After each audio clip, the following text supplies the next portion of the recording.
notre suite des tutos avancés de Final Cut Pro 10, on continue aujourd'hui à voir comment et pourquoi utiliser les rôles et les sous-rôles dans Final Cut Pro 10.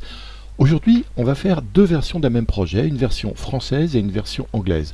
Donc il y aura une version où tous les titres seront en anglais et où j'aurai ajouté par-dessus mes textes français, mes interviews et mes voix off qui sont faites en français, où j'ai ajouté des sous-titres, comme vous pouvez voir là actuellement sur l'écran, et une autre version sans ces sous-titres et avec les titres en français.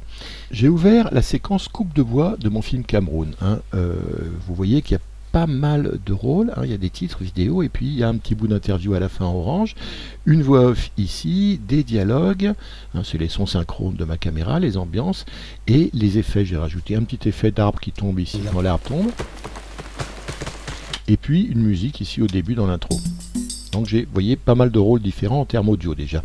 Au niveau vidéo, pour le moment, j'ai tout qui est affecté au titre et j'ai pas encore affecté au sous-rôle. Vous vous souvenez qu'on a, si je modifie les rôles ici, si j'affiche modifier les rôles, on a créé dans le tuto précédent des sous-rôles titre français, titre UK.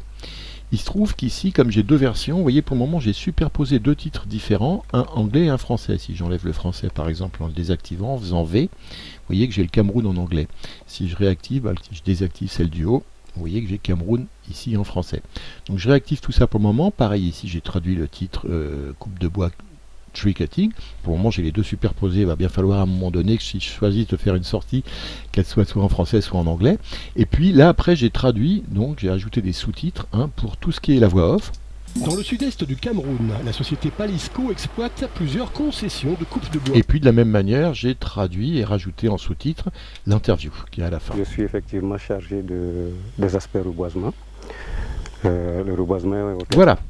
Donc la première des choses à faire, c'est d'affecter déjà mes titres et mes sous-titres français ici. Donc je sélectionne les deux, je clique droit et je vais les attribuer en rôle vidéo au titre français. Et puis tout le reste ici, tout ce qui est en haut là, donc ça plus ces deux titres anglais, clic droit, je vais les attribuer au rôle vidéo titre UK. De cette manière, vous voyez maintenant dans l'index que j'ai des, si je veux enlever les titres français, pof, ici je désactive et vous voyez mes titres français n'apparaissent plus, j'ai tout en anglais ici. Et à l'inverse, si je désactive mes titres anglais, vous voyez que j'ai ma version française, traditionnelle, avec ici plus de sous-titres du tout. Impressionnant. Ici, vous voyez que dans mon petit cartouche titre de l'index, je peux réduire. Donc, et dans ce cas-là, les sous-rôles n'apparaissent plus. Au contraire, je peux développer. Et là, mes sous-rôles apparaissent et je peux me permettre d'activer l'un ou l'autre des sous-rôles. Maintenant, vous savez que là, si je désactive ici mes titres UK par exemple et que je fais un export, mes titres anglais, tout ce qui est en anglais ici, ça va quand même apparaître à l'export. Parce que en fait, cette fonction de désactivation ici, ça concerne uniquement la visualisation de la timeline. Ça ne concerne pas l'export. Pour l'exportation, vous allez voir comment on va faire pour créer les deux versions. On ouvre la fenêtre d'exportation ici et je choisis mon export droit que j'ai baptisé Export ProRes. Je vais ici dans l'onglet Réglages. Petit détail qui a son importance, je passe ici mon réglage de Apple ProRes 4.2.2 à 4.4.4.4. Pourquoi? Parce que quand je vais vouloir sortir mes fichiers de titres séparés, ce sera important d'avoir une transparence derrière. Donc c'est assez important. Passer sur Apple ProRes 4.4.4.4 ou Apple ProRes 4.4.4.4Q. Bon, le 4.4.4.4 fonctionne bien. Je choisis en bas rôle en tant que séquence QuickTime multipiste. En dessous, dans le mini-menu tous les titres vidéo, ici, je choisis si je veux faire un export avec les titres français ou les titres anglais. Donc je choisis ici par exemple, version française. Je fais un export maintenant. Je l'appelle coupe de bois version FR. Enregistré. Mon export démarre. On va se retrouver tout de suite à la fin. Et regardez, ici, j'ai mon film en version française. Maintenant, on va retourner ici dans la fenêtre d'export. Et cette fois-ci, dans les réglages, QuickTime multipiste, tous mes titres vidéo, je vais choisir par contre de faire la version anglaise. Coupe de voix, version UK. On attend la fin de l'export, on se retrouve tout de suite à la fin de l'export. Et cette fois-ci, vous allez voir, j'ai ma version anglaise. Cameroun. Tree cutting. Dans le sud-est du Cameroun, la société Palisco exploite plusieurs concessions Et mes de sous-titres. coupe de bois.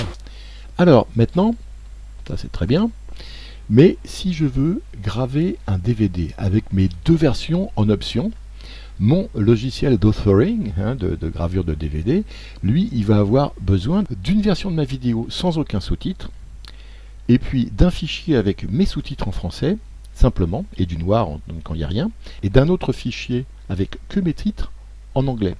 Et il va additionner la version de base vidéo, plus dans un cas soit les titres français, dans un autre cas soit les titres anglais. Et si j'ai de l'espagnol, du chinois, etc., j'aurai autant de fichiers séparés comme ça que de langues, de versions de langue. Donc dans ce cas-là, je vais dans ma fenêtre d'exportation, et je fais un nouveau export pour Ray, je vais dans mes réglages, et au lieu de choisir ici séquence QuickTime multipiste, je vais choisir de faire en fichiers séparés. Mon audio, j'ai pas besoin d'avoir des fichiers séparés entre les ambiances, la musique, etc. Ça, j'en aurais besoin si j'allais en mixage. Mais là, je veux uniquement graver un DVD avec, en fichiers séparés, mes titres français, mes titres anglais. Donc je choisis cette solution-là. Et là, je vais devoir rajouter un fichier vidéo. Et alors, vous allez voir que dans le premier cas, je vais faire tous mes titres, je vais faire les titres FR. Dans le deuxième cas, je vais faire mes titres UK, sans avoir toute la vidéo, c'est-à-dire en enlevant ici toute la vidéo. Donc là, j'ai que mes titres français, que mes titres UK, anglais, et en bas, enfin, hop, toutes les vidéos, ici. Donc je vais avoir trois fichiers, comme je veux, un fichier avec que la vidéo, un fichier avec que les titres anglais, un fichier avec que les titres français. Je clique sur Suivant, et j'appelle ça coupe de voix DVD. Hop, enregistré. Et vous allez voir à la sortie. Et voilà, regardez, j'ai mes trois fichiers ici. Ma vidéo d'abord.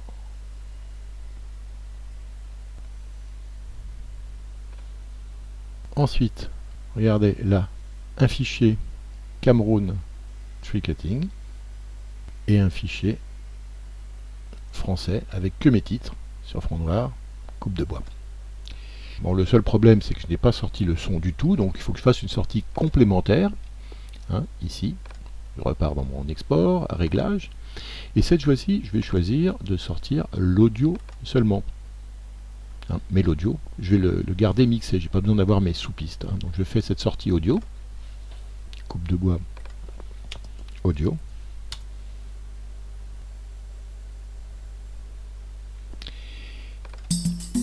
Et vous voyez que j'ai ma coupe de bois en audio, c'est-à-dire que j'ai tout mon film avec que l'audio, mais mixé. Ce dont je vais avoir besoin pour le DVD. Dans le sud-est du Cameroun, Et je me retrouve pour finir avec un dossier dans lequel j'ai le son d'un côté mixé de tout mon film, l'image sans sous-titres de tout mon film, les sous-titres en anglais ici et les sous-titres en français ici. Et le logiciel de gravure de DVD, il va s'y retrouver avec ces quatre fichiers pour me créer un DVD dans lequel je vais pouvoir activer ou désactiver la version française ou la version anglaise. Voilà, dans le prochain tuto, on va voir comment utiliser les sous-roules audio pour mixer le son dans Final Cut Pro 10. Merci, à bientôt.